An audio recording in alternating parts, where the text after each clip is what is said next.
வணக்கம் நண்பர்களே.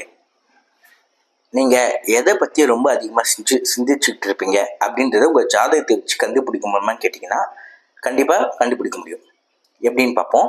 நம்ம ஜாதகத்தில் லக்னாதிபதி எந்த லக்னமாக இருந்தாலும் பரவாயில்ல, லக்னாதிபதி யாராக இருந்தாலும் பரவாயில்ல, அவர் எந்த பாவத்தில் இருக்காரு அப்படின்றத பாருங்கள்.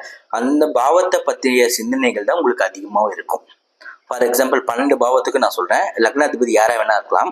லக்னாதிபதி லக்னத்தில் இருந்தாங்கன்னா ஃபஸ்ட்டு உங்களை பற்றிய எண்ணங்கள் தான் உங்களுக்கு அதிகமாக இருக்கும். ஃபஸ்ட்டு உங்களுக்கு தான் இம்பார்ட்டன்ஸ் கொடுப்பீங்க, அதுக்கப்புறமா தான் மற்றவங்களுக்கு இம்பார்ட்டன்ஸ் கொடுப்பீங்க. இதே லக்னாதிபதி 2ஆம் பாவத்தில் இருந்தாங்கன்னு சொல்லி பார்த்தீங்கன்னா குடும்பத்தில் உள்ள ஆட்கள் மேலே எண்ணங்கள் அதிகமாக இருக்கும். கொடுத்த வாக்கை காப்பாற்றணுன்ற எண்ணம் அதிகமாக இருக்கும். எப்படி நம்ம மணி ஏர்ன் பண்ணுறது அப்படின்றதைய எப்பவுமே யோசிச்சுக்கிட்டே இருப்பீங்க. லக்னாதிபதி 3ஆம் பாவத்தில் இருந்தாருன்னா அதை ஜெயிக்கிறோமோ தோக்குறோமோ ட்ரை பண்ணி பார்க்கணும். ட்ரை பண்ணி பார்க்கலன்னா வேஸ்ட்டு அப்படின்ற மாதிரி மைண்ட் செட்டு உங்களுக்கு இருக்கும். இதே லக்னாதிபதி 4ஆம் பாவத்தில் இருந்தான்னு சொல்லி பார்த்தீங்கன்னா புதுசாக ஒரு வீடு கட்டியிருக்காங்க அப்படின்னா இதே மாதிரி வீடு நம்மளும் கட்டணும், நல்ல டிசைனாக இருக்குது, புதுசாக காரு பைக் ஏதாவது மார்க்கெட்டில் வந்துருக்குன்னா இந்த பைக் வாங்கணும், இந்த கார் வாங்கணும் அப்படின்ற மாதிரி உங்களுக்கு சிந்தனைகள் அதிகமாக இருக்கும். இதே லக்னாதிபதி 5ஆம் பாவத்தில் இருந்தாருன்னு சொல்லி பார்த்தீங்கன்னா இந்த சிட்டி லைஃப்பை விட்டுட்டு நம்ம பூர்வீகத்துக்கு போயிட்டு ஒரு லேண்ட் வாங்கி நிம்மதியாக வாழணும் அப்படின்ற மாதிரி எண்ணங்கள் உங்களுக்கு அதிகமாக இருக்கும்.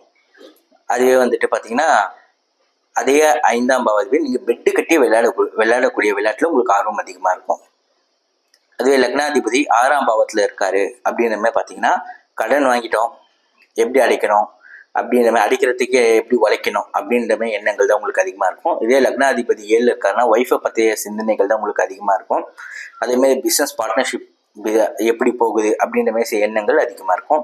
இதுவே லக்னாதிபதி 8ல் இருந்தாலும் சொல்லி பார்த்தீங்கன்னா குடும்பத்தில் வந்துட்டு தீராத நோய்க்கான அதிக கடன் வாங்கி கடனை எப்படி கட்டுறதுன்னு முழிக்கக்கூடிய எண்ணங்கள் அதிகமாக இருக்கும். இதே லக்னாதிபதி 9ல் இருந்தாருன்னு சொல்லி பார்த்தீங்கன்னா உங்களுக்கு கிடைச்ச இது ஒரு லக்கு மாதிரி, அதாவது ஒரு ஃபார்ச்சூன் மாதிரி. நீங்கள் எந்த விஷயத்தை எடுத்தாலும் உங்களுக்கு நல்லா போகும். நம்ம லக்னாதிபதி 10ஆம் பாவத்தில் இருக்காருன்னா என்ன தொழில் பண்ணலாம், என்ன பிஸ்னஸ் பண்ணலாம், நம்ம என்ன தப்பு பண்ணோம் பிஸ்னஸை அனலைஸ் பண்ணுறது எப்படின்ற மாதிரி மெத்தட்ஸ்லாம் உங்களுக்கு வரும். இதே லக்னாதிபதி 11ல் இருந்தாருன்னு சொல்லி பார்த்தா ஒரு சின்ன ப்ரோக்கரேஜ் கமிஷன் வேலை பார்த்ததுக்கு சின்ன விஷயம் பார்த்தா கூட அதுலேருந்து ஏதாவது நம்மளுக்கு கமிஷன் கிடைக்குமா, அதுலேருந்து எதாவது நம்மளுக்கு ப்ரோக்கரேஜ் கிடைக்குமா அப்படின்ற மாதிரி சிந்தனைகள் அதிகமாக இருக்கும். இதே லக்னாதிபதி 12ஆம் பாவத்தில் இருக்காரு அப்படின்ற மாதிரி பார்த்தீங்கன்னா உங்களுக்கு அடிச்சு போட்ட மாதிரி இருக்கும். அதாவது எந்த வேலையும் செய்ய மாட்டீங்க, எந்த சோம்பேறித்தனம் அதிகமாக இருக்கும், உடம்பு டயர்ட்னஸ் இருக்கும், அடிக்கடி உங்களே எந்த வேலையும் உட்படையாக செய்ய விடாது. உங்கள் ஜாதகத்தில் லக்னாதிபதி பாங்க. நான் சொன்னது உங்களுக்கு கரெக்டாக இருக்குது அப்படின்னு சொல்லி பார்த்தீங்கன்னா கமெண்ட் பாக்ஸில் சொல்லிட்டு போங்க.